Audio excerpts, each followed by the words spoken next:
Genesis chapter 3 verse 1 to 24. Now the serpent more subtle than any beast of the field, which the Lord God had made. And he said unto the woman, Yea, hath God said, Ye shall not eat of every tree of the garden?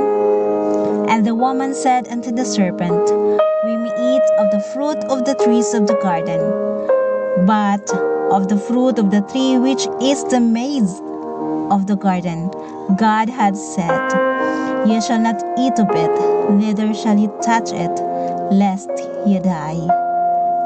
And the serpent said unto the woman, Ye shall not surely die, for God doth know that in the day ye eat thereof, then your eyes shall be opened, and ye shall be as gods, knowing good and evil.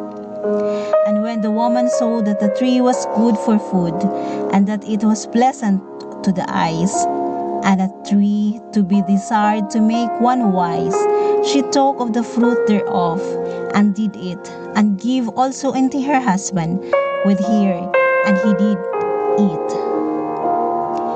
And the eyes of them both were opened, and they know that they were naked, and they were sewed fig leaves together, and made themselves aprons. And they heard the voice of the Lord God walking in the garden in the cool of the day, and Adam and his wife hid themselves from the presence of the Lord God among the trees of the garden. And the Lord God called unto Adam, and said unto him, Where art thou? And he said, I heard thy voice in the garden, and I was afraid, because I was naked, and I hid myself. And he said, Who told thee that thou wast naked? Hast thou eaten of the tree, whereof I commanded thee that thou shouldest not eat? And the man said, The woman whom thou gavest to be with me, she gave me of the tree, and I did it. And the Lord God said unto the woman, What is this that thou hast done? And the woman said, The serpent beguiled me, and I did it. And the Lord God said unto the serpent, Because thou hast done this, thou art cursed above all cattle, and above every beast of the field.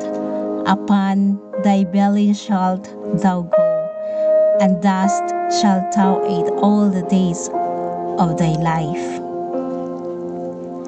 And I will put enmity between thee and the woman, and between thy seed and her seed. It shall bruise thy head, and thou shalt bruise his heel. Unto the woman he said, I will greatly multiply thy sorrow and thy conception. In sorrow thou shalt bring forth children, and thy desire shall be to be thy husband, and he shall rule over thee. And unto Adam he said, Because thou hast hearkened unto the voice of thy wife, and hast eaten of the tree of which I commanded thee, saying, Thou shalt not eat of it, cursed is the ground for thy sake, and in sorrow shalt thou eat of it all the days of thy life. Thorns also the thistles that it bring forth today, and thou shalt eat an herb of the field. And the sweet of thy face shalt thou eat bread, till thou return unto the ground, for out of it shalt taken for dust thou art, and unto dust shalt thou return. And Adam called his wife name Eve, because she was the mother of all living. Unto Adam also unto his wife did the Lord God make coats of skins, and clothe them. And the Lord God said, Behold, the man is become as one of us, to know God, good and evil. And now lest he put forth his hand and take also of his tree of life, and eat and live forever. Therefore the Lord God sent him forth from the Garden of Eden to the ground from the whence he was taken. So he drove out the man, and he placed at the east of the Garden of Eden cherubims and flaming sword with thorn every way to keep the way of the tree of life.